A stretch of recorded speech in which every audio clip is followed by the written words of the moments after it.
प्रधानमंत्री नरेंद्र मोदी की बड़ी फजीहत हो रही है। जी हां, खुद प्रधानमंत्री नरेंद्र मोदी की बड़ी फजीहत हो रही है। सुप्रीम कोर्ट से लेकर इजरायली संसद तक मोदी के कारनामों पर सवाल उठ रहे हैं और जिस कांग्रेस को नरेंद्र मोदी बार बार सवाल उठाने के लिए देश विरोधी करार देते हैं, उसी की पोल राहुल गांधी ने खोलते हुए नरेंद्र मोदी को बताया है कि ये इंडिया है, नॉर्थ कोरिया नहीं है। जी हां, नरेंद्र मोदी को राहुल गांधी ने बताया है कि नरेंद्र मोदी जी, ये भारत है, इंडिया है, ये नॉर्थ कोरिया नहीं है, यानी उत्तर कोरिया नहीं है। नॉर्थ कोरिया यानी तानाशाह किम जोंग उन का देश, जहां एक के अलावा किसी और की नहीं सुनी जाती है, न कही जाती है। वहां सिर्फ और सिर्फ एक ही आदमी की बात चलती है और नाम है किम जोंग उन। जी हां, किम जोंग उन। जी हां, किम जोंग उन नहीं है, ये उनका देश नहीं है और न ही Narendra Modi Kim Jong Un है। कुछ ऐसा ही माहौल मोदी सरकार ने भी अब बनाने की कोशिश की है। राहुल गांधी ने एक बड़ी सी पोस्ट लिखी है। उस पोस्ट में क्या कुछ लिख रहे हैं वो जरा ये देखिए। राहुल गांधी कह रहे हैं कि आज भारत में कॉम्प्रोमाइज्ड पीएम के राज में शांतिपूर्ण विरोध करना ही सबसे बड़ा अपराध बना दिया गया है। दुनिया के सबसे बड़े लोकतंत्र को धीरे धीरे ऐसी दिशा में धकेला जा रहा है जहां असहमति को देशद्रोह और सवाल पूछने को साजिश बताया जाता है। सोचिए, मुद्दा कोई भी हो, अगर आप सत्ता के खिलाफ संवैधानिक तरीके से आवाज उठाते हैं तो लाठी, मुकदमा और जेल ये लगभग तय है। पेपर लीक से त्रस्त युवाओं ने अपने भविष्य के लिए आवाज उठाई, जवाब मिला लाठियों से। देश की गौरवशाली महिला पहलवानों ने बीजेपी के प्रभावशाली नेता पर लगे गंभीर आरोपों को निष्पक्ष जांच की मांग की। उनकी पुकार को बदनाम किया गया, आंदोलन को कुचला गया और उन्हें सड़कों से जबरन हटाया गया। एक बलात्कार पीड़िता के समर्थन में इंडिया गेट पर शांतिपूर्ण प्रदर्शन हुआ। न्याय की मांग को व्यवस्था के लिए असुविधा मानकर हटा दिया गया। युवा कांग्रेस ने देश का अहित करने वाले यूएस ट्रेड डील का शांतिपूर्ण विरोध किया तो उन्हें देश विरोधी बताकर गिरफ्तार कर लिया। अब जब आम लोग जहरीली हवा के खिलाफ खड़े हुए तो पर्यावरण की चिंता को भी राजनीति कहकर दबा दिया गया। जब किसानों ने अपने अधिकारों के लिए आंदोलन किया तो उन्हें देश विरोधी करार दिया गया। आंसू गैस, रबर की गोलियां, पानी की बौछारें और लाठियां, यही संवाद का माध्यम बना। जब आदिवासी अपने जल, जंगल, जमीन के हक के लिए खड़े हुए तो उन पर भी शक की नजर डाली गई, मानो अपने अधिकार मांगना अपराध हो। यह कैसा लोकतंत्र है जहां कॉम्प्रोमाइज्ड पीएम सवालों से डरते हैं, जहां असहमति को कुचलना शासन का स्वभाव बनता जा रहा है। शांतिपूर्ण विरोध अपराध नहीं, लोकतंत्र की आत्मा है। सवाल पूछना लोकतंत्र की कमजोरी नहीं, उसकी ताकत है। लोकतंत्र तब मजबूत होता है जब सरकार आलोचना सुनती है, जवाब देती है और जवाबदेह रहती है। मोदी जी, ये नॉर्थ कोरिया नहीं है, भारत है। जब सत्ता खुद को राष्ट्र समझने लगे और असहमति को दुश्मन, तब लोकतंत्र मर जाता है। जी हां दोस्तों, तब लोकतंत्र मर जाता है। आप जानते हैं कि पीएम मोदी इस समय इजराइल में हैं। कल उन्होंने वहां संसद को संबोधित किया, यानी इजरायली संसद, क्नेसेट जिसको कहते हैं, उसको संबोधित किया था। लेकिन उसमें भी जिस तरह उन्होंने केवल इजराइल पर हमले का जिक्र किया और गजा पर इजराइल के 3 सालों से चल रहे हमले को पूरी तरह नजरअंदाज किया, लाखों निर्दोष लोगों, मासूम बच्चों की मौत, इन सब पर एक शब्द नहीं कहा। उसके बाद पूरी दुनिया में यह संदेश जा रहा है, और या कहें तो यह संदेश जा चुका है कि भारत ने अपनी विदेश नीति को चेंज कर दिया है, बदल दिया है और खुलकर अमेरिका और इजराइल के साथ भारत खड़ा हुआ है। मोदी को अभी इसकी वजह से जो भी फायदा मिले, चाहे ट्रेड डील के कारण या एप्स्टीन फाइल्स में होने वाले खुलासे से बचने का मौका मिले, लेकिन भारत को इसमें काफी नुकसान होगा, यह तय है। क्योंकि अमेरिका कभी हमारा हितैषी नहीं रहा है और यह बात नरेंद्र मोदी को, उनकी सरकार को समझनी चाहिए। बल्कि अमेरिका को इस बात की तकलीफ रही है कि भारत उसके सामने सिर उठाकर क्यों खड़ा होता रहा। लेकिन अब नरेंद्र मोदी के कारण अमेरिका समझ रहा है कि हमें झुका दिया गया है। नरेंद्र मोदी के कारण अमेरिका समझ रहा है और ये भारत को झुका दिया गया है, अमेरिका ने हमें झुका दिया है। वहीं भारत के पारंपरिक दोस्त रूस, ईरान, फिलिस्तीन, इन सब से दूरी हमारी बन रही है, जो आगे जाकर हमारा नुकसान करेगी। विदेश नीति के साथ साथ देश के लोकतंत्र को भी मोदी सरकार ने कुचल दिया है।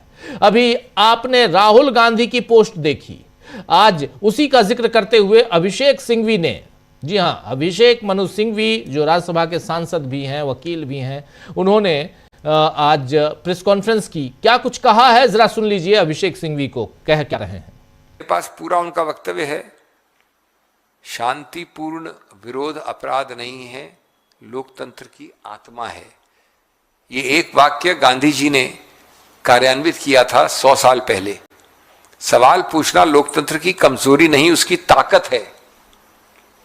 लोकतंत्र जब मजबूत होता है, जब सरकार आलोचना सुनती है, जवाब देती है और जवाबदेही रखती है। हम भारत में हैं, इस गौरवशाली देश में हैं और यहां के गौरवान्वित नागरिक हैं। हम नॉर्थ कोरिया में नहीं हैं। और यह समझना आवश्यक इसलिए है क्योंकि इस सरकार की पहचान पिछले 10-11 साल से हर संस्था में ऐसी रही है। आखिर कभी पहले आपने सुना कि 150-140 सांसद को एक साथ निरस्त या निलंबित किया गया? कभी आपने देखा किस प्रकार के सस्पेंशंस और क्रूर एक्शन लिए गए क्योंकि प्रश्न पूछा गया, गणतंत्र में विरोध करने का अवसर नहीं दिया लीडर ऑफ अपोजिशन को, इत्यादि इत्यादि। तो ये एक पैटर्न है, ये एक बार की बात नहीं है। तो पैटर्न क्या है ये समझा रहे थे अभिषेक मनु सिंघवी। आपको बता दूं कि सिंघवी जी ने आज यूथ कांग्रेस कार्यकर्ताओं के एआई समिट में हुए विरोध पर बताया कि किस तरह इसमें गलत दलीलें पेश की जा रही हैं। आइए जरा सुन लीजिए ये भी। It is wrong, as some of my esteemed friends on the ruling side have again and again tried to mislead by saying, आप अगर किसी के घर के अंदर घुस जाएं तो वो क्या अतिक्रमण नहीं होता है, ट्रेसपास नहीं होता है, गलत नहीं होता है? ये बिल्कुल अनुपयुक्त उदाहरण है। कोई किसी के घर में नहीं घुसा, घर होता है private property. Bharat Mandapam private property नहीं है। भारत मंडपम एक पब्लिक प्लेस है, सार्वजनिक जगह है। हाँ, ये बात जरूर है कि उसके 3 भाग हैं। एक अंदर है जहां समारोह होता है, एक एकदम बाहर है बिल्डिंग के, और बीच में एक दालान है, एक पोर्टिको है, एक लॉबी है। उसको आप सबसे ज्यादा कहें तो सेमी पब्लिक प्लेस कह सकते हैं, सेमी सार्वजनिक। उसको घर के साथ एनालॉजी देना कोई उपयुक्त होता है? और अगर जवाबदेही कोई मांगता है तो वो सेडिशन नहीं होता, आतंकवाद नहीं होता। आप ये कह सकते हैं कि मैं किसी और तरीके से विरोध करता, आप किसी और गलत तरीके से कर रहे हैं, शर्ट नहीं उतारिए, शर्ट उतारिए। ये 2 मत हो सकते हैं, लेकिन इनमें से कोई भी फौजदारी, कोई भी कानून, क्रिमिनल कोई भी उल्लंघन नहीं कह सकते। तो ये घर में अगर आप किसी के घर जाकर ऐसा करते हैं तो चलिए वो कानूनन गलत है, लेकिन सार्वजनिक स्थान पर आपने विरोध प्रदर्शन किया तो ये कतई ये कानूनन गलत नहीं है। ये बात देश के वरिष्ठतम वकीलों में से एक अभिषेक मनु सिंह भी बता रहे हैं। बहरहाल अब अदालत में यूथ कांग्रेस कार्यकर्ताओं के विरोध में दी जा रही दलीलों पर क्या फैसला आता है, इस मामले में किसकी जीत होती है, किसकी हार होती है, यह देखना होगा। लेकिन शीर्ष अदालत यानी सुप्रीम कोर्ट में इस बार मोदी सरकार की बड़ी फजीहत ऑलरेडी हो रही है, हो चुकी है कह सकते हैं। इसलिए क्योंकि एनसीईआरटी के सिलेबस में क्लास 8th की 8वीं क्लास की किताब में न्यायपालिका में भ्रष्टाचार, करप्शन इन जुडिशरी जी हां, न्यायपालिका में भ्रष्टाचार का चैप्टर डालने पर मोदी सरकार बुरी तरह फंस चुकी है। एनसीईआरटी ने इस पर माफी तो मांग ली, लेकिन मुख्य न्यायाधीश सूर्यकांत ने साफ कर दिया कि यह इतना हल्का मामला नहीं है जिसे एक माफी से भूला जा सके। अदालत में सुनवाई के दौरान सॉलिसिटर जनरल तुषार मेहता ने कहा कि यह चैप्टर तैयार करने में शामिल लोगों को भविष्य में मंत्रालय की किसी भी गतिविधि में शामिल नहीं किया जाएगा। इस पर मुख्य न्यायाधीश जस्टिस सूर्यकांत ने मौखिक रूप से टिप्पणी की कि यह बहुत हल्की सजा हो सकती है। उन्होंने इसे सोची समझी चाल बताया और कहा कि वो इस मामले पर स्वतः संज्ञान लेंगे। आप जानते हैं कि एनसीईआरटी तो सरकार के निर्देश पर काम करती है, तो क्या सोची समझी चाल चलने की बात मोदी सरकार के लिए कही गई है? क्या मोदी सरकार न्यायपालिका से लोगों का भरोसा हटवाना चाहती है? यह एक गंभीर चिंतन का मुद्दा है दोस्तों। और यहां पर जब न्यायपालिका, उसमें भी सुप्रीम कोर्ट, यहां कह रहे थे justice Suryakant, chief justice of India, कि न्यायपालिका पर भरोसा बना रहे, यह काम मेरा है और इस न्यायपालिका का चीफ मैं हूं, यह मेरी जिम्मेदारी बनती है। और एनसीईआरटी ने जो काम किया है उसमें इस चैप्टर को डालकर, यानी न्यायपालिका में भ्रष्टाचार और उसके कई उदाहरण वहां दिए गए उस चैप्टर में, उसको डालकर आपने कहीं ना कहीं न्यायपालिका को ठेस पहुंचाया है। और उसके लिए सिर्फ यह नहीं हो सकता कि जिन्होंने इस चैप्टर को लिखा उसको हम अपने मंत्रालय में नौकरी नहीं देंगे। इसके बाद देश के शिक्षा मंत्री साहब धर्मेंद्र प्रधान साहब भी आए, उनका बयान भी आया है और वो भी कह रहे हैं कि नहीं, हम जांच कर रहे हैं, हम दोषी को सजा देंगे। लेकिन जो भी है, किताबें जो जितनी बिक गई हैं उसके बारे में भी कहा गया कि जितनी किताबें, सॉलिसिटर जनरल ने कहा कि सिर्फ और सिर्फ 32 किताबें अभी बाकी है वापस लेनी, लेकिन बाकी सारी किताबें आ चुकी हैं। लेकिन यहां पर बात यह भी आई, जो माल्या बागची की पीठ भी थी, इस पीठ में वो भी थे, इस बेंच में, तो उन्होंने भी कहा कि लेकिन डिजिटली जो सब कुछ जा चुका है उसको आप कैसे वापस लाएंगे। तो यहां बहुत ही सख्त यहां सुप्रीम कोर्ट है, लेकिन किस पे है? मोदी सरकार पर। यहां एनसीईआरटी मतलब क्या? नरेंद्र मोदी की सरकार। तो नरेंद्र मोदी की सरकार कैसे, चाहे वो इजराइल का मामला हो, चाहे ये कोर्ट का मामला हो, चाहे यूएस ट्रेड डील का मामला हो, या दिल्ली पुलिस का मामला हो, सब में कैसे नरेंद्र मोदी की सरकार की चौतरफा फजीहत हो रही है, आज इसी पर चर्चा करेंगे। किस तरह मोदी सरकार की फजीहत हर जगह हो रही है, आज इसकी चर्चा करते हैं। हमारे साथ कुछ वरिष्ठ साथी जुड़े हुए हैं, उनसे पहले आपका परिचय करवाता हूं, फिर आगे बढ़ते हैं। जरा स्क्रीन पर हमारे तमाम साथियों को ले आइए। देखिए, 4 वरिष्ठ साथी हमारे साथ जुड़े हुए हैं। अमलेंदु उपाध्याय जी हैं, शकील अख्तर जी हैं, प्रशांत टंडन जी हैं, मुकेश कुमार सिंह साहब हमारे साथ जुड़े हुए हैं। आप चारों का स्वागत है, इस्तकबाल है। स्वागत इस्तकबाल। अब तमाम दोस्त साथी शुभचिंतक आप सबका जो अब तक जुड़ चुके हैं, उनका भी, जो जुड़ने वाले हैं उनका भी। अमलेंदु जी, सबसे पहले आपके पास आना चाहता हूं। अमलेंदु जी, कैसे देखा जाए प्रधानमंत्री नरेंद्र मोदी से लेकर यहां राहुल गांधी के उस ट्वीट को भी आपने देख लिया, लंबा चौड़ा ट्वीट है, लेकिन बहुत ही गंभीरता से उस ट्वीट को लिखा गया है, बहुत शोध परख ट्वीट कह सकते हैं, जिसमें राहुल गांधी ने ऊपर से लेकर नीचे तक और आखिर में जो बातें लिखी हैं, और वो लाइनें कि नरेंद्र मोदी जी, ये नॉर्थ कोरिया नहीं, ये भारत है, ये इंडिया है, इसको नॉर्थ कोरिया बनाने की कोशिश मत कीजिए। और हर पहलू को छुआ है, टटोला है, उन्होंने रख दिया राहुल गांधी ने। उसके बाद इस प्रेस कॉन्फ्रेंस को आप देख लीजिए, जिसमें तस्वीर अभिषेक सिंघवी साहब की दिखाई दे रही है। और इसके अलावा सुप्रीम कोर्ट में एक तस्वीर आज दिखाई दी, और सुप्रीम कोर्ट को हम लोग लाइव करते रहे हैं हमेशा, और वो तस्वीर सीजेआई की। क्या कहेंगे, चौतरफा फजीहत या कुछ और? राजीव जी, चौतरफा फजीहत इसे कहा जाएगा, लेकिन भारतीय जनता पार्टी जो है वो फजीहत अपनी मानती कहाँ है? कितनी भी फजीहत हो जाए, प्रधानमंत्री की कितनी भी फजीहत हो जाए, लेकिन फजीहत मानते हैं नहीं, वो मानने वाले हैं भी नहीं। अब इजराइल गए हैं तो वहां भी फजीहत करवा के ही आ रहे हैं, आएंगे लौट के। फजीहत तो हो ही रही राजीव जी। अब वहां बोलने के लिए प्रधानमंत्री खड़े हुए वहां के संसद में, और पूरा विपक्ष उठकर चल दिया जैसे ही बोलने के लिए खड़े हुए, नारेबाजी करता हुआ। तो ये एक तरीके से देखा जाए राजीव जी, फजीहत ही है। लेकिन प्रधानमंत्री इसको अपनी फजीहत समझे या ना समझे, लेकिन भारत का अपमान तो हुआ इस तरीके से। भाई भारत का प्रधानमंत्री अगर किसी देश की संसद को संबोधित करने के लिए जाए और वहां का विपक्ष जो है उसके बोलने जैसे वो बोलने के लिए खड़ा हो, नारेबाजी करता हुआ बाहर निकल कर चला जाए, तो ये उस देश का अपना अंदरूनी मामला तो हो सकता है वहां का, लेकिन अपमान किसका हुआ? भारत का अपमान हुआ। नरेंद्र मोदी की खुद की क्या हैसियत है कि वहां जाकर वो संसद को संबोधित करते? भाई जो भी हैसियत है वो भारत के प्रधानमंत्री के तौर पे है। तो भारत के प्रधानमंत्री के संबोधन के समय विपक्ष उठकर चला जाए राजीव जी, तो ये मुझे लगता है कि भारत का अपमान प्रधानमंत्री नरेंद्र मोदी ने इजराइल जाकर करवाया है। लेकिन वो उसको मानने को तैयार नहीं होंगे, क्योंकि वो तो बता रहे हैं कि बहुत बढ़िया काम करके आ रहे हैं, नेतन्याहू उनके गले पड़ रहे हैं, वो नेतन्याहू के गले पड़ रहे हैं।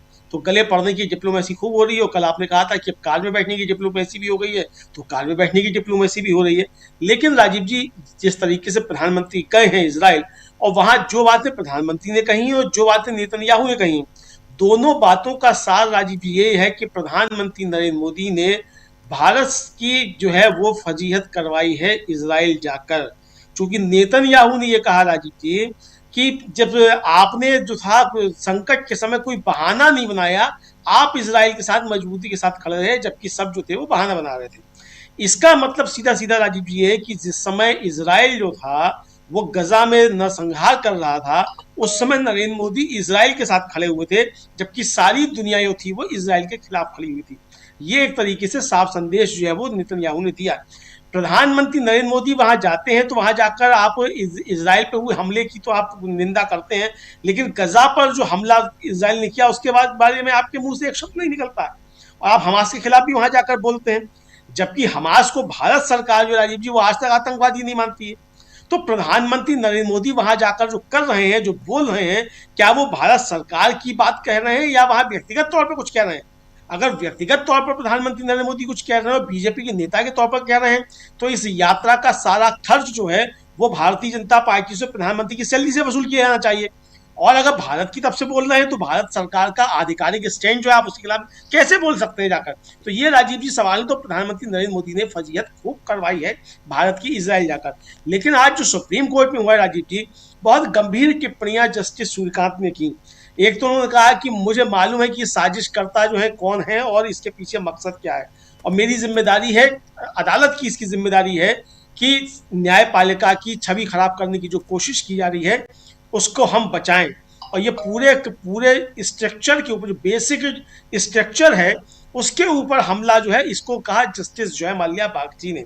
तो राजीव जी आज बहुत गंभीर तरीके से टिप्पणियां हुई और ये भी कहा गया कि भाई जो उनके डायरेक्टर ने जो जवाब दिया, जो स्पष्टीकरण दिया, वो उसका बचाव करने वाला था जो किताबों में छापा गया जुडिशरी के बारे में। यानी वो कहीं से भी ये नहीं था कि आप अपनी गलती मान रहे हैं कि आपने कुछ गलत किया है, आपने उसका बचाव करने की कोशिश की। तो ये एक सोची समझी साजिश के तहत किया गया। ये एक तरीके से अदालत का मंतव्य समझा जा सकता है कि अदालत ने ये मंतव्य दिया कि ये जो किताब छापी गई और उसमें जो चैप्टर शामिल किया गया कि करप्शन इन जुडिशरी, ये एक सोची समझी साजिश के तहत किया गया। ये राजीव जी सीधे सीधे अगर देखा जाए तो चेतावनी मोदी सरकार के लिए ही है, क्योंकि एनसीईआरटी खुद में कुछ है ही नहीं। शिक्षा मंत्रालय के एक विभाग के तहत जो है वो किताबें छपती हैं, वो एक विभाग है, अब वो किताबें छापता है। जाहिर सी बात है कि बिना सरकार की मर्जी के ऐसा कुछ नहीं छप सकता। अब ये धर्मेंद्र प्रधान आकर कुछ भी बातें करें कि साहब उसको दंडित किया जाएगा, उसको हटा दिया गया है, जिसने भी ये किताब तैयार की थी किसी और कमेटी में नहीं लिया जाएगा, ये सब बातें राजीव जी बचाव करने की है। लेकिन आपका जो मकसद था जुडिशरी पे हमला करना, उसमें एक तरीके से देखा जाए तो आप कामयाब हो गए, क्योंकि अब सारे देश में चर्चा हो रही है कि एक ऐसी किताब छापी गई जिसमें जुडिशरी पर सीधे सीधे हमला किया गया। और जिन दो घटनाओं का उसमें जिक्र किया गया उस किताब में राजीव जी, वो तो सीधे सीधे ये बताने की कोशिश थी कि सरकार तो बहुत ईमानदार है, लेकिन अभी तक तो पंडित नेहरू सरकार को काम नहीं करने देते थे, अभी सुप्रीम कोर्ट भी सरकार को काम नहीं करने देता, सुप्रीम कोर्ट भ्रष्ट है। ये संदेश देने की कोशिश जो थी उस चैप्टर के जरिए राजीव जी की गई थी। ये किसी एक लेखक या किसी एक कमेटी का काम नहीं हो सकता जब तक कि ऊपर से सरकार की इस तरीके की कोई शय ना हो, उसके इशारे पर ही ये किया गया है। लेकिन राजीव जी अब सरकार के इशारे पर किया गया हो या जैसे भी किया गया हो, लेकिन सुप्रीम कोर्ट भी इस बात को समझ रहा है कि ये सरकार के इशारे पर ही किया गया है, इसीलिए सरकार को नोटिस इशू किया गया है, उनसे जवाब मांगा गया है। 9 मार्च को इसकी अब आगे सुनवाई होगी, तब देखते हैं आगे क्या आता है, या सिर्फ टिप्पणियां करके भी सुप्रीम कोर्ट रह जाता है। चूंकि जिस तरीके से एक सीजीआई के ऊपर चप्पल फेंकी गई, एक सीजीआई को जो है बीजेपी के सांसद ने कहा कि देश के अंदर गृह युद्ध भड़का रहे हैं, और उस पर जो सुप्रीम कोर्ट का रवैया था वो किसी भी तरीके से अच्छा नहीं कहा जा सकता। और राजीव जी, मुझे लगता है कि हिम्मत इसीलिए बढ़ी, पहले जो था वो पत्थर जो है, वो कंकड़ जो है, वो तालाब में मारकर देखा गया कि लहर कितनी उठती है। तो वो जस्टिस संजीव खन्ना के लिए बीजेपी के सांसद द्वारा ये कहना कि सीजीआई इस देश में गृह युद्ध भड़का रहे हैं, और उसके बाद दूसरे सीजीआई के ऊपर चप्पल फेंका जाना, तो उसके जरिए ये टेस्ट किया गया कि न्यायपालिका इन घटनाओं का किस तरीके से प्रतिवाद करती है। और जब देखा गया कि इसका प्रतिवाद ठीक तरीके से नहीं हो रहा है, प्रतिवाद हो ही नहीं रहा है, बल्कि इसको समझा जा रहा है कि चलो ठीक है, धूल है वो हमने झाड़ दी, इस तरीके से देखा जा रहा है, तो फिर ये इतना बड़ा हमला किया गया। और ये संस्थागत हमला राजीव जी, एक संविधान के तहत जो एक व्यवस्था है, सरकार है, उसने संविधान के एक दूसरा अंग जो है उसके ऊपर जोरदार हमला ये किया है, और इसमें किसी ने राजीव जी कोई शर्म जो है वो दिखाई नहीं। तो ये शर्म निरपेक्ष सरकार जो है राजीव जी, ये मानने को तैयार नहीं है, लेकिन खिली हुई चौतरफा है। सुप्रीम कोर्ट की भी आंखें खुलनी चाहिए कि आप लोग वहां से बैठकर जिस तरीके की टिप्पणियां कर देते हैं, अब आप रोहिंग्या को लेकर टिप्पणी कर दें, एक जो राजीव जी वो चीफ मिनिस्टर है उसके खिलाफ मुकदमा पहुंचता है पीआईएल, तो आप पीआईएल कह देते हैं जाइए आप हाई कोर्ट में जाकर सुनवाई कीजिए। सुप्रीम कोर्ट पीआईएल क्यों नहीं सुनेगा भाई? आपने क्यों नहीं सुना उसको?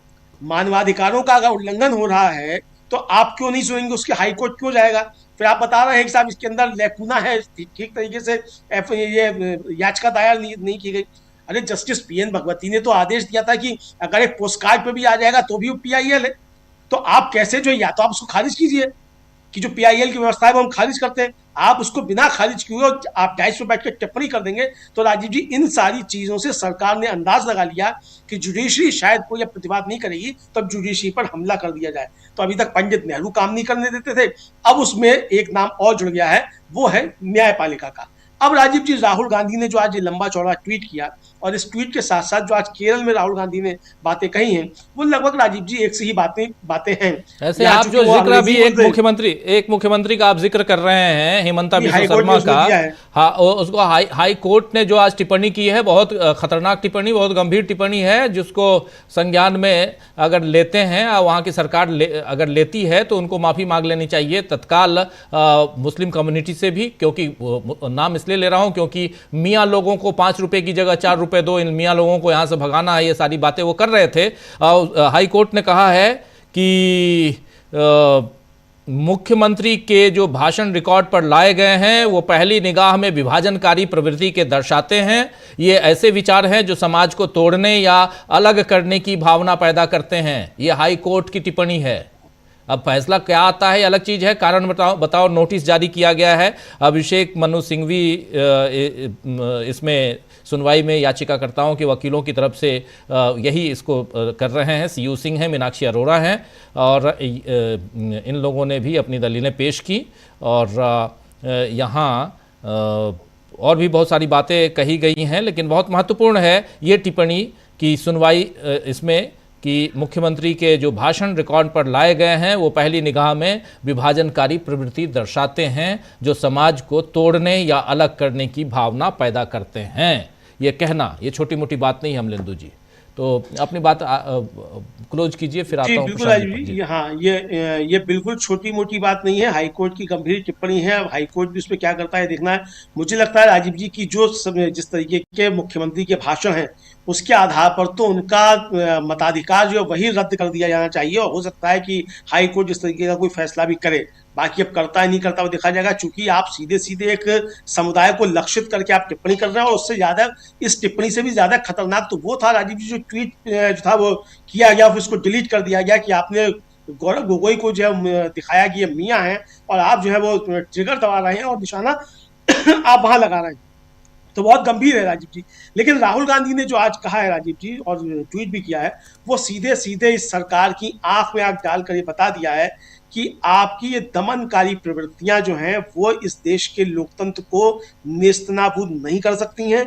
हम भारत को उत्तर कोरिया नहीं बनने देंगे, आपको किम जोंग उंग नहीं बनने देंगे। आप अपने मन के अंदर कुछ भी सपना पाले रहिए, लेकिन इस देश के अंदर लोकतंत्र को जिंदा रखना इस विपक्ष का जो काम है वो इसके जरिए करता रहेगा। आंदोलन होते रहेंगे और आंदोलनों को आप इस पुलिस तंत्र के जरिए, पुलिस स्टेट बनाकर कुचल नहीं सकते। जी राजीव। जी बिल्कुल बिल्कुल प्रशांत जी, बहुत कुछ है। देखिए, अभी असम के मुख्यमंत्री की बात आ रही थी, सुप्रीम कोर्ट में एनसीईआरटी पर सरकार सीधे घिरी हुई है। यहां भले आप मुखौटा एनसीईआरटी का पहनाकर और खुद को मोदी सरकार अपने आप को अलग करने की कोशिश करे, लेकिन धर्मेंद्र प्रधान शिक्षा मंत्री हैं, ये हम नहीं भूल सकते। नरेंद्र मोदी इस देश के प्रधानमंत्री हैं, ये हम कैसे भूल जाएंगे? ये तो सच्चाई है। और शिक्षा मंत्री के डिपार्टमेंट, उनके मंत्रालय के अंदर आता है एनसीईआरटी। तो कैसे हम छोड़ दें कि नहीं, ये कहें कि नहीं जी ये तो राहुल गांधी और कांग्रेस पार्टी का डिपार्टमेंट है, ये तो नहीं कह सकते। तो एक तो ये फजीहत, और दूसरी फजीहत वो दुनिया के तमाम अखबारों, अलग अलग आप देख लीजिए, तमाम अखबारों में तमाम विश्लेषकों ने नरेंद्र मोदी की जो भाषण है, उस भाषण पे जो टिप्पणियां हैं विश्लेषकों की, उससे साफ नजर आता है कि आपको हमास आतंकवादी नजर आता है, आपको यूपीए के काल में मुंबई हमला नजर आता है, लेकिन आपके कार्यकाल में पहलगाम और पुलवामा नजर नहीं आता, उसका जिक्र आप नहीं करते हैं। आपको यहां आईवाईसी के कार्यकर्ता जो प्रोटेस्ट कर रहे थे वो आतंकवादी नजर आते हैं, लेकिन उनके खिलाफ दिल्ली पुलिस अभी तक एफआईआर लोड नहीं करती, अपलोड नहीं करती। चल क्या रहा है? और ऐसे में राहुल गांधी कह रहे हैं कि ये नॉर्थ कोरिया नहीं बनने देंगे, तो गलत क्या कह रहे हैं प्रशांत जी? देखिए, राहुल गांधी ने नया मोर्चा खोला है, और ये नया मोर्चा जो है वो फ्रीडम ऑफ स्पीच का मोर्चा है, विचारों की आज़ादी का मोर्चा है। भारत के संविधान का मूल मंत्र है। और ये जो लड़ाई है, अब इसको कैसे आगे बढ़ती है ये देखना होगा। लेकिन ये एक मोर्चा था जो छूटा हुआ था, और इसमें कोई शक नहीं कि नरेंद्र मोदी की मंशा, उनके एक्शंस, उनकी सरकार के, वो भारत को नॉर्थ कोरिया ही बनाने में लगे हुए हैं। इलेक्शन कमीशन का एसआईआर भी इसी दिशा में है। नॉर्थ कोरिया में भी चुनाव होते हैं राजीव जी, वहाँ भी इलेक्शन कमीशन है। रूस में भी चुनाव होते हैं, वहाँ भी इलेक्शन कमीशन है। चीन में भी चुनाव होते हैं। फर्क इतना है केवल कि वहाँ विपक्षी पार्टियां नहीं होती हैं। यही मॉडल नरेंद्र मोदी का है। तो अब राहुल गांधी ने जो नई लड़ाई छेड़ी है, अब इसको आगे कैसे ले जाते हैं ये देखना होगा। लेकिन बहुत महत्वपूर्ण लड़ाई है, क्योंकि ये लड़ाई देश के तमाम हिस्सों में लड़ी जा रही है। तमाम युवा, एक्टिविस्ट, पत्रकार, कल्चरल लेखक, कवि, फिल्म मेकर, सब इसके भुक्तभोगी हैं। सब जेलों में जाते हैं। ये पुलिस राज का जो एक चल रहा है सिस्टम, इस पुलिस राज को चैलेंज करने की जरूरत थी। अब इसको इफेक्टिवली एक कैंपेन की तरीके से कैसे वो आगे बढ़ता है ये देखना होगा। दूसरी बात कि जो एनसीईआरटी का मामला है, जरा याद कीजिए राजीव जी, सुप्रीम कोर्ट को भ्रष्ट बताने के अलावा एनसीईआरटी ने नरेंद्र मोदी के कार्यकाल में और क्या क्या किया है। हिस्ट्री की रीराइटिंग की है। हिस्ट्री की रीराइटिंग का मतलब ये हुआ कि आप अपनी पार्टी के विचारधारा एनसीईआरटी की टेक्स्ट बुक में डाल रहे हो। मुगलों के बारे में, नेहरू के बारे में, डॉक्टर अंबेडकर के बारे में, तमाम विचारधारा के हिसाब से एनसीईआरटी किताबों में आप डालते हैं। इसका मतलब यह है कि एनसीईआरटी की किताब में क्या छपेगा ये हाईएस्ट लेवल पे फैसला होता है। ये एक्सीडेंटल नहीं हो गया। जब आप मुगलों का चैप्टर गायब करते हो, जब आप हिस्ट्री को रीराइट करते हो, तो ये फैसला वैचारिक है। और एनसीईआरटी की किताबों में क्या छपेगा ये सरकार और पार्टी के हाईएस्ट लेवल पे तय हो रहा है, क्योंकि आइडियोलॉजिकल कैंपेन आप चला रहे हो एनसीईआरटी के किताबों के जरिए जी। ये मैं नहीं मान सकता कि सुप्रीम कोर्ट में जो सुप्रीम कोर्ट के बारे में टिप्पणी आ गई उसमें आपत्तिजनक, और जुडिशरी में करप्शन को लेके बात आ गई 8वीं क्लास के बच्चों को पढ़ाने के लिए, ये फैसला कोई किसी सिलेबस बनाने वाले ने, कोई बुक राइटर ने अपनी मर्जी से लिख दिया, ये नहीं है। ये पिछले ट्रेंड को देख के लगता है कि हाईएस्ट लेवल पे फैसला हुआ है और सुप्रीम कोर्ट को एक मैसेज देने के लिए किया गया है। कई तरीके से नरेंद्र मोदी सरकार अलग अलग ढंग से सुप्रीम कोर्ट को, जुडिशरी को मैसेज देती रही है। ये मैसेज देने के लिए ही फैसला हुआ है। अब सुप्रीम कोर्ट को भी अपने आप को जरा दामन अपने भी देखना चाहिए। सुप्रीम कोर्ट को, ये सुप्रीम कोर्ट में चीफ जस्टिस को जूता फेंका गया। इस सुप्रीम कोर्ट में अभी कुछ दिन पहले ये कह दिया गया कि आप अडानी और अंबानी की अदालत है। इस सुप्रीम कोर्ट में बहुत तरीके से चीजें हुई हैं और सुप्रीम कोर्ट ने कोई एक्शन उस पर नहीं लिए। और सबसे जिसकी चर्चा आप लोग कर रहे हैं, हेमंत बिस्वा शर्मा का केस, ये क्लासिक केस था सुप्रीम कोर्ट के सामने। और सुप्रीम कोर्ट को संवैधानिक तौर पे ये अधिकार नहीं है कि वो रिजेक्ट कर दे कि हम सुनेंगे ही नहीं।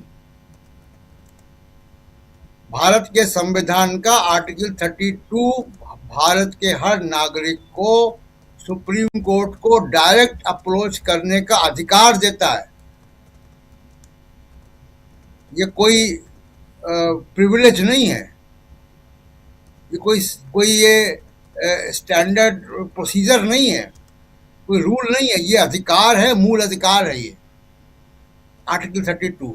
और डॉक्टर अंबेडकर ने कहा था कि आर्टिकल 32 भारत के संविधान का हार्ट एंड सोल है, आत्मा है उसकी।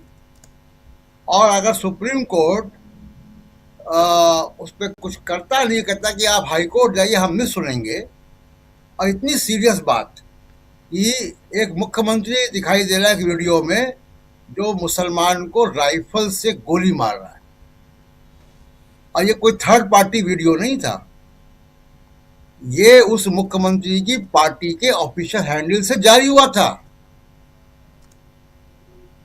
और हेमंत बिस्वा शर्मा के जरा पिछले बयान, जिसकी चर्चा भी आप कर रहे थे कि मियाँ लोग, वो रिक्शा वाला 5 रुपये मांगे तो उसको 4 रुपये दो, इस तरीके की नफरती भाषा वो बोल रहे हैं, जिसको अब गुवाहाटी हाई कोर्ट ने उस पर कड़ा रुख अपनाया है ऑब्जर्वेशन में।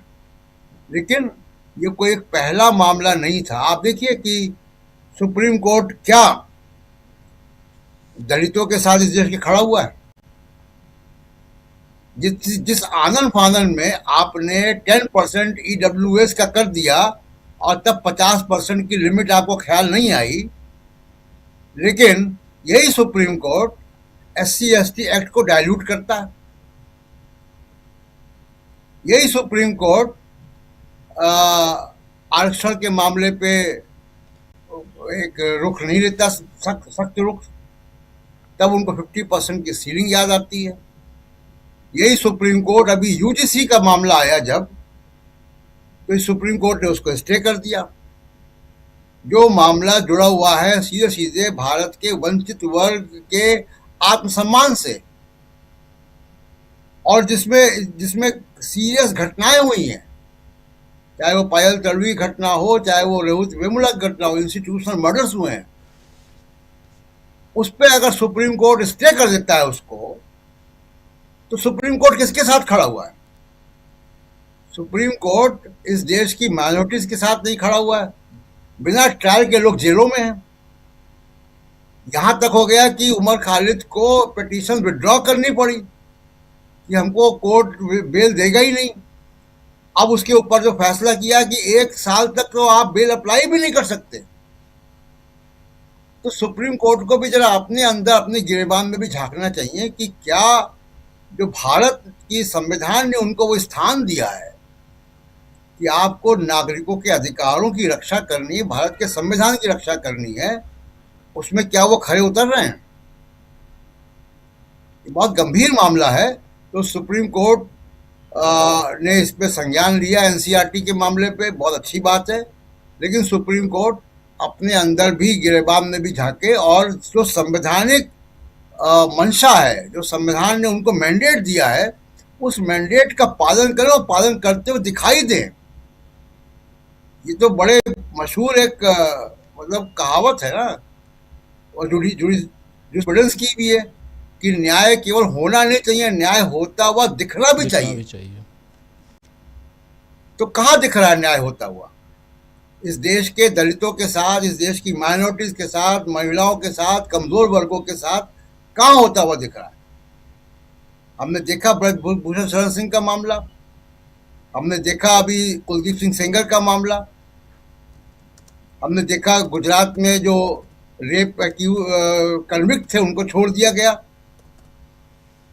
तो ये जो सुप्रीम कोर्ट जुडिशरी को जरा अपने अंदर भी झांकना चाहिए कि वो किसके लिए बैठे हुए हैं। क्या वो भारत के संविधान का मैंडेट को पालन कर रहे हैं? ये बड़े गंभीर सवाल जो सुप्रीम कोर्ट को भी देखना चाहिए राजीव। बिल्कुल सही आप कह रहे हैं, गंभीर सवाल है, सुप्रीम कोर्ट को भी देखना चाहिए कई सारे सवाल, और इन सवालों का जवाब आखिर कहां से आएगा ये बहुत महत्वपूर्ण है। लेकिन इन सब के बीच सुप्रीम कोर्ट या कोर्ट में जो कुछ चल रहा है और उस पर अपनी टिप्पणी एक प्रेस कॉन्फ्रेंस के जरिए अभिषेक मनु सिंघवी ने जो दी है उसको भी समझते हैं जरा शकील जी आपके पास आता हूं, फिर मुकेश जी आपके पास आ रहा हूं। और शकील जी, क्या यहाँ आज इस प्रेस कॉन्फ्रेंस के क्या मायने हैं जो अभिषेक मनु सिंघवी की प्रेस कॉन्फ्रेंस थी, ज़रा ये बताइए। राहुल गांधी ने जो आज ट्वीट किया है उस पर भी आपकी टिप्पणी चाहूँगा, और टिप्पणी थोड़ी सी इजराइल गए हुए हमारे प्रधानमंत्री पर भी चाहूँगा आपसे। लेकिन सबसे पहले जो प्रेस कॉन्फ्रेंस हुई है उस पर।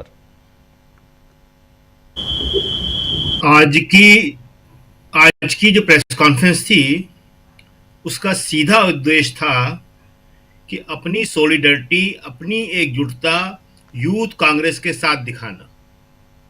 अभिषेक सिंघवी ने यही कहा कि पूरी कांग्रेस जो है उनके साथ खड़ी हुई है, और ये जो बातें कर रहे हैं गोदी मीडिया, बीजेपी, दूसरे लोग, ये क्रिमिनल नहीं हैं।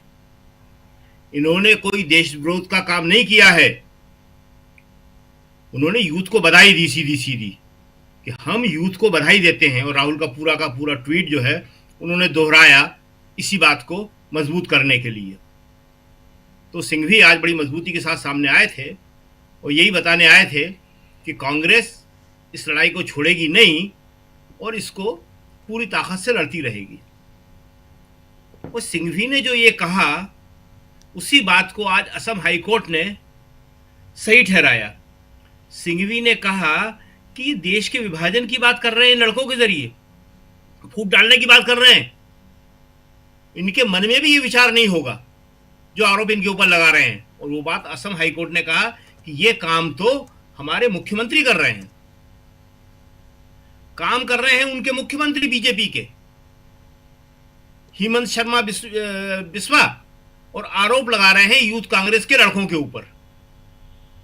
उन्होंने ये बात बड़े स्पष्ट तौर पे कही कि जो आरोप लगे हैं, जो धाराएं उन्होंने एक करके सारी सुनाई, प्राइवेट लैंड में घुसने की, प्राइवेट घर में घुसने के लिए होता है। कि प्राइवेट घर नहीं है भारत मंडपम, सार्वजनिक स्थल है। जरूरत कांग्रेस को थी कि हम सब साथ खड़े हुए हैं और हमारे सहयोगी दल भी साथ खड़े हुए हैं। उन्होंने कहा ये छोटी बातें होती हैं मगर सहयोगी दल भी जो है सारे साथ खड़े हुए हैं। दूसरी बात, ये जो अभी सुप्रीम कोर्ट की बात हो रही है इसमें एक और खास पहलू है। एनसीए की उसी 8वीं क्लास की किताब में सिर्फ जुडिशरी में भ्रष्टाचार है यही चैप्टर नहीं है, उसमें यह भी लिखा है कि मेडिकल क्षेत्र में भी गलत होती है। आपका वीडियो काफी डाउन हो रहा है शकील जी, वीडियो डाउन हो रहा है आपका। एक बार आप रिकनेक्ट कीजिए, आपके पास आता हूं, दोबारा रिकनेक्ट कीजिए और फिर मुकेश जी आप माफी चाहूंगा, तब तक आपके पास आता हूं मुकेश जी, जरा आपसे समझूं। बात जुडिशरी की भी हो रही है, वो विश्वसनीयता की बात, लेकिन सबसे बड़ी बात तो यहाँ विश्वसनीयता की कमी मोदी सरकार में दिखाई देती है जुडिशरी के ऊपर भी, और इसीलिए आज जुडिशरी जो सुप्रीम कोर्ट है वो नाराज दिखाई दे रहा है। ये जरा आपके जरिए समझना चाहता हूं कि आखिर चल क्या रहा है इस सरकार के अंदर खाने। तो पहली बात मैं सुप्रीम कोर्ट की करूं, फिर मुझे इजराइल की कुछ कहना है। सुप्रीम कोर्ट में जो बातें कही गई हैं ये जुबानी कही गई, यहां तक कि गुवाहाटी हाईकोर्ट में भी जो बातें कही गई हैं वो जुबानी कही गई हैं। और इत्तेफाक देखिए कि कोई जो ट्रैक रिकॉर्ड है कि हमारे कोर्ट से जो बातें जुबानी कही जाती हैं, जब एक्शन लेने की बारी आती है तो सब नदारद होता है। और इस बात को बहुत विस्तार से हम लोगों ने एसआईआर से जुड़ी हुई कार्रवाई पे बहुत गहराई से देखा है, बहुत गहराई से देखा है। और इसी तरीके से आप देखें कि जो ये स्थिति आज कैसे बनी है। अगर आप जो एनसीईआरटी की किताब में जो बात आई उसकी गहराई में हम जाएं, तो सुप्रीम कोर्ट अगर अधूरा फैसला देगी, गलत फैसला देगी, तो उसके ये अंजाम तो होंगे ही होंगे, वजह जो भी रही हो। अगर आप इलेक्टोरल बॉन्ड को लेकर के दिए गए फैसले में उसे इलीगल, अनकॉन्स्टिट्यूशनल ठहराते हैं, लेकिन उस इलीगल और अनकॉन्स्टिट्यूशनल गतिविधि से जो धन उगाही हुई, मैं उगाही शब्द ही बोलूंगा, तो उस धन उगाही को जो है उस मामले में क्या कानूनी कार्रवाई हुई? कानूनी कार्रवाई आपको कहां दिख रही है? जहां अभिषेक मनु सिंह भी बता रहे हैं कि आपको ये दिख रहा है कि साहब ये जो लड़के विरोध कर रहे हैं ये तो प्राइवेट प्रॉपर्टी है। मोदी जी के लिए तो हर सरकारी चीज प्राइवेट प्रॉपर्टी हो गई है, मोदी सरकार के लिए, और यही लोकतंत्र के लिए सबसे घातक और विध्वंसक है। तो उस लिहाज से तो लोकतंत्र सिर्फ कागजों पर रह गया है। लोकतंत्र का जो असली एसेंस है, जिसका सबसे बड़ा कस्टोडियन सुप्रीम कोर्ट है, जिसकी बात प्रशांत कह रहे थे आर्टिकल 32 की, जो संविधान की आत्मा है, उसके प्रोटेक्शन में कहां खड़ा सुप्रीम कोर्ट हमें दिख रहा है? हेमंत विश्व शर्मा को एक तरफ रखिए, उमर खालिद का मामला देख लीजिए, दर्जनों ऐसे मामले हैं, कहां दिख रहा है? इसका मतलब है कि क्या हम ये कह सकते हैं कि सुप्रीम कोर्ट भी तमाम संवैधानिक संस्थाओं की तरह वो भी रीढ़विहीन बना दिया गया है, बन गए वहां के जजेस, जबकि उनको संविधान में सुप्रीम प्रोटेक्शन हासिल है। इस तरह का माहौल अगर बना लिया जाएगा तो अब आप बताइए ना कि इंसाफ के लिए आप क्या करेंगे? हाँ, एक चीज जरूर सकारात्मक है इस पूरे के पूरे परिदृश्य में, वो ये है कि अब देश में ऐसे लोग खड़े हो रहे हैं। उसकी एक छटा हम लोगों ने देखी है यूथ कांग्रेस के उन नेताओं के रूप में जिन्होंने अपना विरोध किया, ये जानते हुए भी कि उनकी कहीं सुनवाई नहीं होने वाली, लेकिन उन्होंने अपने विरोध के अधिकार को खत्म करने से, मान लेने से इनकार कर दिया। इसी तरीके से जो हम लोग देखते हैं कोटद्वार की घटना है उत्तराखंड में, जहां मोहम्मद दीपक खड़ा होता है एक व्यक्ति कि नहीं साहब गलत को हम गलत कहेंगे।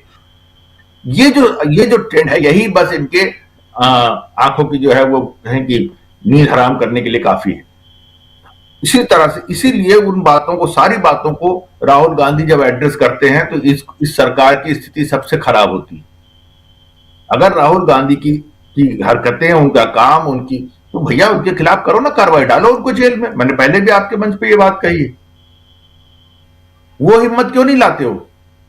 किसी के खिलाफ झूठ फैलाते रहोगे, क्योंकि इनका उद्देश्य झूठ फैलाने का ही है। ये राहुल गांधी पे सीधे हाथ डालने की तो उन्होंने बहुत सारी कोशिशें कर ली, कहीं से भी ये कामयाब नहीं हुए और उनको खामोश नहीं करवा पाए। तो एक चीज तो ये हो गई। दूसरी तरफ आप देखिए कि इजराइल आप जाते हैं, वहां का जो लोकतंत्र है और वहां के लोकतंत्र में वहां की विपक्षी पार्टियां संसद के अंदर अगर आपका बहिष्कार करती है नारेबाजी करते हुए, तो ये सब आपकी क्या भारत की बेइज्जती है? और आपकी बेइज्जती आपके सरकार के कामकाज की है कि आपको इस बात का सेंस पहले से क्यों नहीं था? आपकी विदेश नीति में, आपके विदेश नीति के जो वहां लोग मौजूद हैं विदेश मंत्रालय के, उन्हें इस बात का इल्म और एहसास पहले से क्यों नहीं था कि प्रधानमंत्री को यहां एक ऐसा प्रोटेस्ट देखना पड़ेगा संसद के अंदर? आप किसी देश की संसद को संबोधित करने जा रहे हैं, और ये अपने आप में बिल्कुल अनप्रेसिडेंटेड है, पहले कभी ऐसा नहीं हुआ है। यहां हमारे यहाँ राष्ट्रपति का, राज्यपाल का अभिभाषण होता है, उसका थोड़ा विरोध करते आदमी तो किस तरह की बातें होती है, और वहां क्या स्थिति हो रही है हमारे प्रधानमंत्री के साथ? जबकि हमारा ट्रैक रिकॉर्ड है कि हमारे प्रधानमंत्रियों को स्टैंडिंग ओवेशन मिलता है, लोग लंबी लंबी उनकी बातें सुनते हैं, उसकी तारीफ होती है, सारी दुनिया में उसकी चर्चा होती है। ये ट्रैक रिकॉर्ड रहा है। लेकिन यहां क्या हमें देखने को मिल रहा है इजराइल के अंदर? और वजह क्या है? वजह है भारत सरकार की जो नीति है, जो विदेश नीति है, उसमें क्लैरिटी नहीं है। वो इस ढंग से चलाई जा रही है कि मेरी मर्जी, वो मेरी मर्जी वाले स्टाइल की जो विदेश नीति है, जिसमें कोई कंसिस्टेंसी नहीं है, एक सरकार से दूसरी सरकार के बीच में, एक दौर से दूसरी दौर के बीच में कोई कंसिस्टेंसी नहीं है, और नतीजा हमारे आपके सामने है। तो ये जो चीजें हैं ये बेहद चिंताजनक है। लेकिन दुर्भाग्य यह है कि आप देखिए, अब आप हमें हम लोगों को जो एक उम्मीद थी, एक आम जनता को जो उम्मीद थी कि सुप्रीम कोर्ट कुछ करेगा, सुप्रीम कोर्ट अपना दायित्व निभाएगा, वहां से भी आपको मायूसी मिलती है। जितने भी आप महत्वपूर्ण देखिए, आए दिन सुप्रीम कोर्ट में भी जजों को ऐसा देखने में लगता है कि उनको भी अगले दिन दिखने वाली और छपने वाली हेडलाइन में उनकी रुचि ज्यादा है, वरना जजेस की बातें ऑर्डर के रूप में सामने आनी चाहिए। ऑर्डर के रूप में अगर सामने आ रही होती तो इस तरह के दिन हमें नहीं देखने पड़ते। ये 12 साल में जो चीजें हमारे सामने हुई है, ये एक एक ईंट जोड़ी गई है, तब जाके यहां हम पहुंचे हैं। वरना आप देखिए ना, खुले आम आपको कोई संविधान की वो तमाम परिभाषाएं, कानून की तमाम बातें, कुछ नहीं आपको दिख रहा। जब जिस मर्जी में आएगा आप सुन लेंगे। आपने क्यों सुना एनसीईआरटी का मामला? आपकी मर्जी हुई। आपने असम के मामला क्यों नहीं सुना, हेमंत विश्व शर्मा के खिलाफ था? आपकी मर्जी हुई। आपकी मर्जी है, आप महाराष्ट्र के मामले में कोई डिसीजन देंगे, मर्जी होगी नहीं देंगे। ये जिस ढंग से सुप्रीम कोर्ट का भी जो पतन हुआ है हमारे आपके आंखों के सामने देखते देखते, वो बहुत दुर्भाग्यपूर्ण है। और कहीं ऐसा तो नहीं है कि उसका भी पतन उसी ढंग से वेल प्लान्ड, वेल ऑर्गेनाइज तरीके से, वेल डिजाइन तरीके से किया गया है जिस तरीके से बाकी संवैधानिक संस्थाओं का पतन किया गया है। अब ऐसे में एक ही उम्मीद है, और वो ये है कि जब जनता सड़क पे खड़े होकर के जनता कहेगी कि हम इन चीजों के साथ कॉम्प्रोमाइज नहीं करेंगे, और उसकी छटा हम लोगों ने देखी है पिछले दिनों, उसका बहुत व्यापक होना, बहुत बड़ा होना आवश्यक है, लेकिन विकल्प वही है।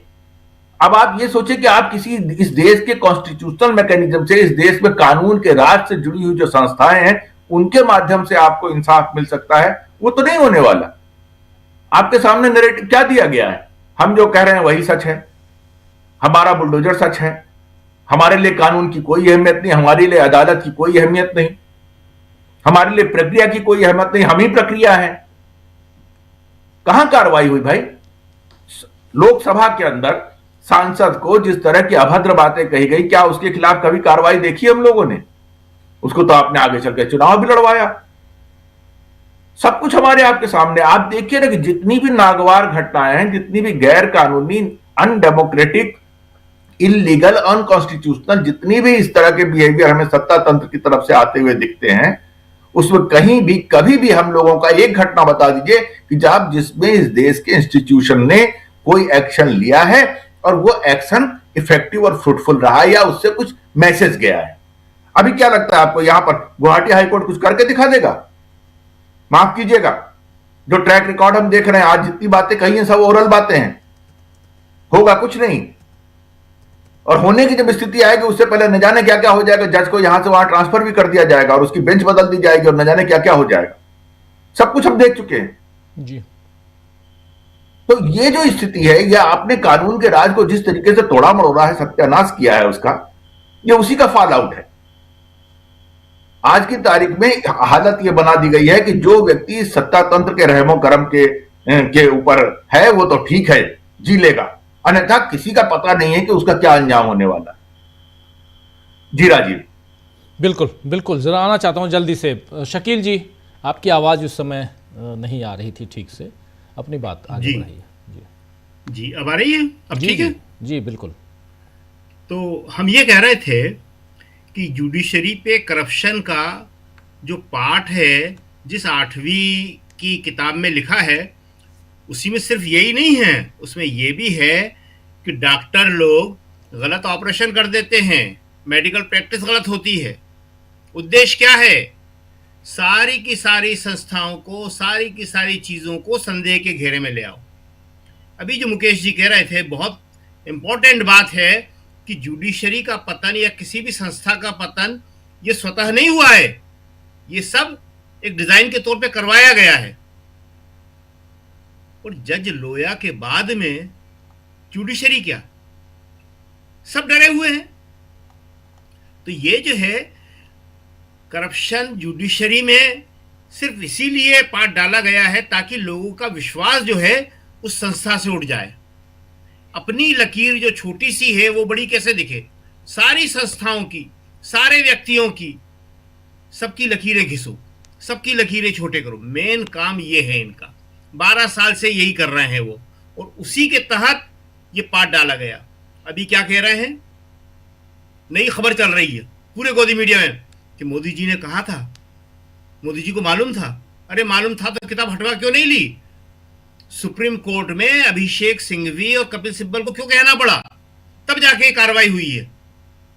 आपको अगर मालूम था, और आपको ये मालूम था कि एनसीईआरटी की किताब में ये पाठ है, और ये नहीं मालूम था आपको कि यूजीसी ने क्या रिकमेंडेशन की है, कह रहे थे मुझे मालूम ही नहीं है कि कौन से नए नियम बन गए। मतलब अपनी सुविधा के हिसाब से चाहे जो खबर चलवा देते हैं। देश में इस समय हर संस्था को बदनाम करने की एक बहुत बड़ी साजिश चल रही है, और उसी के तहत जुडिशरी पे ये इतना बड़ा हमला हुआ है कि बच्चे 8वीं का बच्चा कितने साल का होता है? 5 साल में फर्स्ट में आ जाता है, 13 साल का पहला टीनेज शुरू होता है उसका। तब से उसके दिमाग में एक घर कर जाए कि जुडिशरी में भ्रष्टाचार होता है, इसे विश्वास नहीं करो। किस पे करो? मोदी जी पे करो, बीजेपी पे करो। ये जो है मामला डॉक्टरों ने उठाया है इसको कि मेडिकल के बारे में क्या कहा गया है। मेडिकल में भी बहुत गलतियां होती हैं, हर जगह होती हैं गलतियां, कहां नहीं होती गलतियां, सब जगह हैं गलतियां। लेकिन उसके जरिए आप पूरी संस्था को, एक जो विश्वास लोगों में होता है उसको खत्म कर दो। बच्चों में आदर्श पैदा किया जाता है, सकारात्मकता पैदा की जाती है, विश्वास पैदा किया जाता है। आप तो नकारात्मकता पैदा कर रहे हैं हर चीज के प्रति। कैसा देश बन जाएगा ये बहुत ही खतरनाक है। आज राहुल केरल में थे, पेरावूर में। कांग्रेस ने तय किया था कि वो कुछ किसान रैलियां करेगी। पहली भोपाल में हुई, दूसरी एक केरल में हुई, इसके बाद अब एक यवतमाल में होगी महाराष्ट्र में, और फिर 9 मार्च को गंगानगर में होगी। आज राहुल ने एक बड़ी इंपॉर्टेंट बात बोली, नई बात बोली केरल में। उन्होंने कहा जो अभी 30 लाख फाइलें और बची है की बात होती थी, राहुल ने कहा 35 लाख है जी, और बड़े साफ तौर पे कहा, स्पेसिफिकली कहा कि इसमें मोदी के बारे में है। नेता प्रतिपक्ष कह रहा है राहुल गांधी किसी मोदी के बारे में है, और ये जो 2 नाम सामने आए हैं, हरदीप पुरी और अनिल अंबानी का, ये कुछ नहीं है, ये तो मोदी को धमकाने के लिए हैं। और मोदी डर गए, सिर्फ इसलिए हैं कि मोदी जी आपको मालूम पड़ जाए कि देखो इन 2 नामों के पीछे किसका नाम है। उन्होंने और जो एक इंपॉर्टेंट बात कही वो ये कही कि जो भारत की नींव है किसान और खेती, उसको खोखली कर रहे हैं ये। अमेरिका में खेत बड़े बड़े हैं, मशीनीकरण है, वहां भारत की जोत छोटी है। आप वहां का सारा माल यहां ले आओगे, कृषि उपज, यहां का किसान पूरी तरह बर्बाद हो जाएगा। तो आज केरल की रैली उनकी बहुत इंपॉर्टेंट रही, और अभिषेक सिंघवी की जो प्रेस कॉन्फ्रेंस थी उसने आज ये बता दिया कि कहीं भी कांग्रेस में इसको लेके कोई न संकोच है न कांग्रेस डर रही है। सिंघवी के शब्द थे कि किसी को गलतफहमी हो तो निकाल दे, हम बराबर लड़ेंगे, लड़कों के हम साथ खड़े हुए हैं। उन्होंने कोई गलत काम नहीं किया। जो सबसे ज़रूरी मैसेज था देना, मीडिया भी यही कह रही है। आज जब उनको कोर्ट में पेश किया गया तो मीडिया कैसे सवाल कर रहा था उनसे, शर्म आ रही थी। मीडिया उन लड़कों से कह रहा था कि आपको शर्म नहीं आ रही? लड़कों को क्यों शर्म आएगी? लड़कों ने अपनी आवाज उठाई है, और सिंघवी ने कहा कि आवाजें उठेंगी, लगातार उठती रहेंगी ये आवाजें। विरोध का स्वर उठाना शर्माने की बात होती है? जो उदय भानु चिपकी मां ने कहा वो सबसे बड़ी बात है। उसने कहा कि न केवल मेरा लड़का, सारे लड़के, कोई गलत नहीं। एक मां के तौर पे वो सामने आई है। कल परसों भी बोला था हमने उसको, मदर, गोरकी की मदर जी, ऐसे ही खड़ी हुई थी वो भी, और उसने भी बिल्कुल उसी रूप में खड़े होकर बताया है, मां के रूप में, अपने लड़के के साथ, और न केवल अपने लड़के के साथ, उन सारे लड़कों के साथ जो सच के लिए आवाज उठा रहे हैं, जो युवाओं के लिए आवाज उठा रहे हैं, जो अमेरिका के साथ हुई डील के खिलाफ बोल रहे हैं। तो ये जो था आज एक अच्छा मैसेज गया है, और इस मैसेज का जो सबसे बड़ा उद्देश्य था वो यही था कि सबको मालूम पड़ जाए कि कांग्रेस डरने वाली नहीं है। कांग्रेस इस लड़ाई को पूरी तरह से लड़ेगी। जी जी जी, कांग्रेस की लड़ाई, और इन सब के बीच नरेंद्र मोदी आखिर क्यों, कहां, कैसे उनकी फजीहत हो रही है, मोदी सरकार की कैसे फजीहत हो रही है। प्रशांत जी, आपके पास आना चाहता हूं, कैसे आप देखते हैं नरेंद्र मोदी का ये जो इजराइल दौरा है, और इसमें वो खासकर वहाँ की इजरायली संसद में जो भाषण है उसके काफ़ी अलग अलग मुद्दों पे चर्चा हो रही है। चर्चा वो मदरलैंड और फादरलैंड पे भी हो रही है, सब अलग अलग ढंग से बातें चल रही हैं। लेकिन ओवरऑल इस यात्रा को कैसे आप देखते हैं? देखिए, वो दिखाई दे रहा है कि यात्रा दबाव में हुई है। इसकी पृष्ठभूमि क्या है? कल पवन खेड़ा की जो प्रेस कॉन्फ्रेंस थी, कांग्रेस के प्रवक्ता पवन खेड़ा, वो बहुत ही इम्पोर्टेंट प्रेस कॉन्फ्रेंस थी, बहुत तैयारी के साथ थी, बहुत सूचनाएं थी उसमें, और बहुत स्पष्ट तरीके से उन्होंने केस बिल्ड किया कि नरेंद्र मोदी की यात्रा क्यों हुई है इजराइल। दूसरी बात कि भारत की विदेश नीति क्या होगी, इसका फैसला भारत में होगा, इसका फैसला बाहर नहीं होगा, विदेश की किसी संसद में नहीं होगा। जो प्रधानमंत्री नरेंद्र मोदी ने किया है वो हमारी 6 दशक 7 दशक की विदेश नीति को उलट दिया उन्होंने कल वहां पे। हम तो 2 स्टेट थ्योरी पर चलने वाले देश हैं, अभी भी हमारी स्टेटेड फॉरेन पॉलिसी वही है। तो प्रधानमंत्री नरेंद्र मोदी क्या भारत की विदेश नीति के खिलाफ हो गए?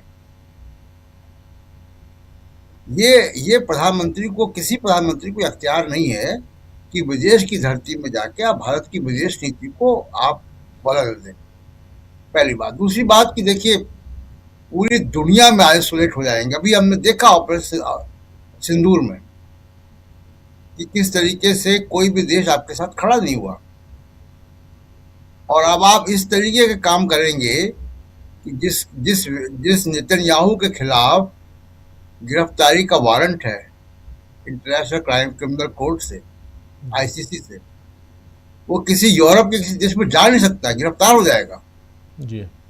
उसको आप स्वीकारता दे रहे हैं। जिसको इंटरनेशनल कोर्ट ने 100 से ऊपर देशों का जिसमें मेंबरशिप है, उस कोर्ट ने कहा हुआ है कि अपराधी है, आप उसको स्वीकारता दे रहे हैं। जाकर अमेरिका जाता है वहां पे, वो अमेरिका जाते हैं, वो अमेरिका और इजराइल की एक अलग प्रकार की दोस्ती है जी। उनका अलग प्रकार का लेन देन है। वो तो इजराइल को एक कॉलोनी की तरह यूज करता है। आपकी तो एक इंडिपेंडेंट विदेश नीति होनी चाहिए, वो नहीं हुई, और पूरी दुनिया आलोचना कर रही है जिस तरीके का नरसंहार किया इजराइल ने फिलिस्तीनियों के साथ। आप उस नरसंहार के पक्ष में खड़े दिखाई दे रहे हो, क्योंकि आपने कुछ बोला नहीं उसके खिलाफ। कौन रोक रहा है आपको बोलने को? तो ये कि बहुत ही जिसको क्या अफसोसनाक चैप्टर है भारत की विदेश नीति का। दूसरा कि राहुल गांधी की जो लड़ाई है, राहुल गांधी ने जो आज कहा है, बहुत इंपॉर्टेंट है वो। देखिए, इस देश में राहुल गांधी संविधान को लेके पिछले 5-6 साल से वो लड़ रहे हैं, पॉलिटिकल विमर्श पैदा कर रहे हैं, किसानों की बात करते हैं, सामाजिक न्याय की बात करते हैं, महिलाओं की बात करते हैं, स्टूडेंट्स की बात करते हैं, बेरोजगारी की बात करते हैं। अभिव्यक्ति की आजादी मदर ऑफ ऑल बैटल्स है, क्योंकि जो भी अधिकार के लिए लड़ेगा उसको प्रतिरोध करना पड़ेगा। प्रतिरोध की आजादी भारत का संविधान देता है, जिसको पुलिस राज के जरिए आप कर सकते हो। किसी भी उल्टी पिल्टी धाराओं में आप किसी को बंद कर देते हो, जमानतें नहीं होती। तो ये जो राहुल गांधी लड़ाई छेड़ी है, ये बहुत इंपॉर्टेंट है। इसलिए मैं कह रहा था कि ये आगे शेप कैसे लेती है, क्योंकि इस देश में कश्मीर से लेकर कन्याकुमारी तक पूरे देश में तमाम तरीके के स्ट्रगल्स, चाहे वो आंगनवाड़ी महिलाओं का हो, चाहे वो किसानों का हो, चाहे वो छात्रों का हो, चाहे वो मजदूरों का हो। अभी आप देखिए कि ऑयल रिफाइनरी के मजदूर भी वर्कर्स सामने आ गए जी। हर फैक्ट्री में, हर जगह पे एक प्रतिरोध की गुंजाइश है। इसी पे हमारा लोकतंत्र चलता है। उसको आप पुलिस के जरिए क्रश करते हो। तो ये हजारों लड़ाइयां जो इस देश में चल रही हैं, उनको राहुल गांधी के इस बयान से ताकत मिलेगी और राहुल गांधी की पॉलिटिक्स को उन सब प्रतिरोध की ताकत मिलेगी। ये टू वे रिलेशनशिप होगा और वो सारी जो फोर्सेस हैं, डेमोक्रेटिक प्रो डेमोक्रेसी फोर्सेस इस देश में, उनको एक जरिया मिलेगा एक बड़ी। इसलिए मैं कहा कि ये mother of all political battles होगा। इसको कैसे डेवलप करते राहुल गांधी, ये देखना होगा। दूसरी एक बहुत इंपॉर्टेंट बात है, मेरठ के भाषण को मैं वापस लाना चाहता हूँ यहाँ पे। वो बहुत लैंडमार्क भाषण है नरेंद्र मोदी का, वो ऐतिहासिक है। वो नरेंद्र मोदी ने ये तय किया कि मैं पॉलिटिक्स में नंगापन करूंगा। मैं उन्हीं की शब्दावली में, हमारी आपकी ये शब्दावली नहीं है और न्यूज चैनल पे बैठ के ये शब्दावली का इस्तेमाल भी नहीं होता है, लेकिन ये खुद उनका ही वक्तव्य है। उन्हीं की शब्दावली से उधार लेके मैं बात कर रहा हूं। तो अब आप राजनीति करनी है, विपक्ष को संविधान के अंतर्गत करनी है, नॉन वायलेंट तरीके से करनी है जी।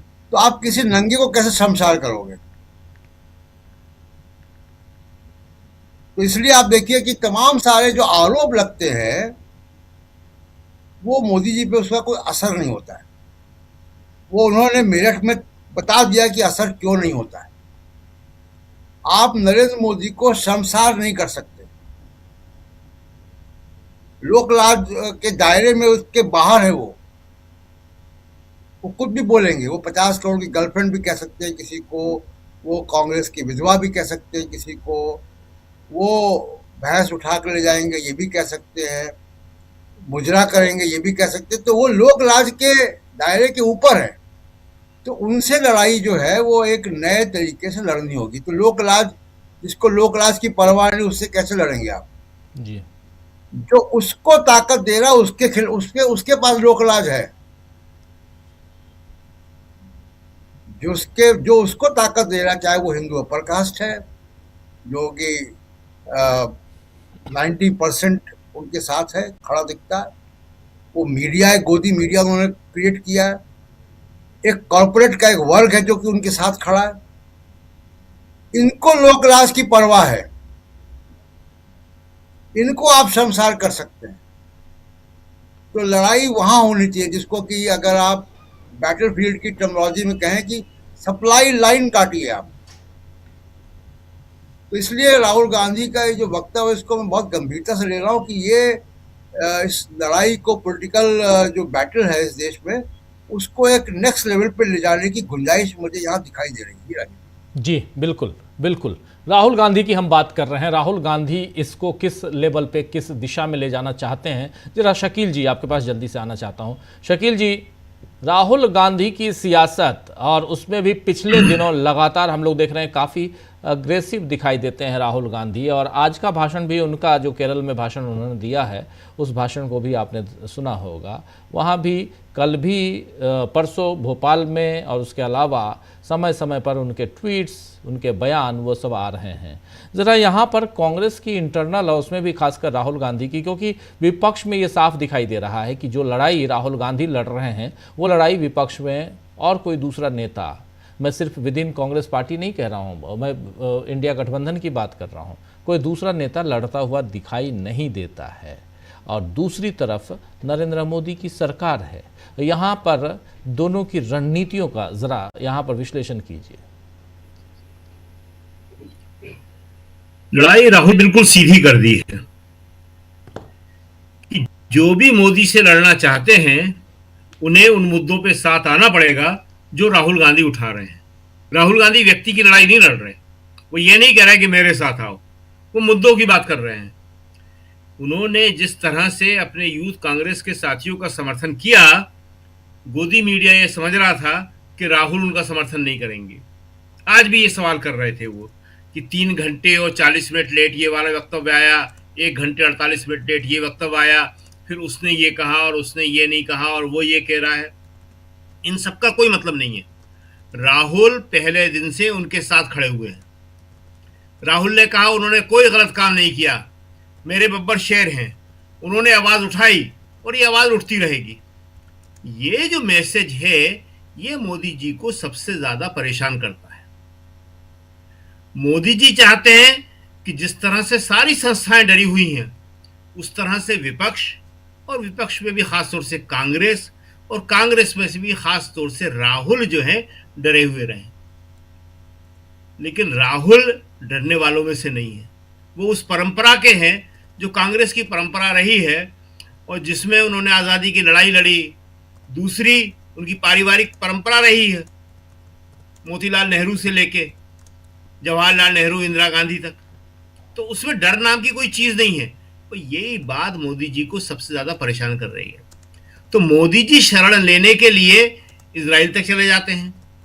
उन्हें लगता है कि अमेरिका और इजराइल वहां विदेश नीति करके, वो विदेशों में माहौल बना के वो भारत में अपनी स्थिति ठीक कर लेंगे।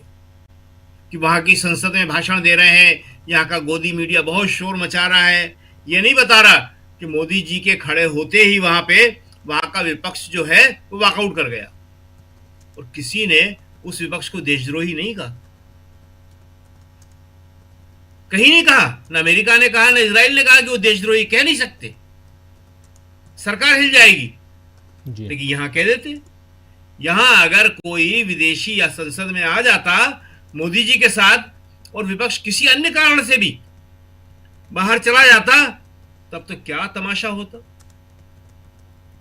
अभी यूथ कांग्रेस का जो मुद्दा है ये कोई मुद्दा ही नहीं है। कांग्रेस बहुत अच्छी तरह समझा रही है, मगर लोगों की समझ में कैसे आए?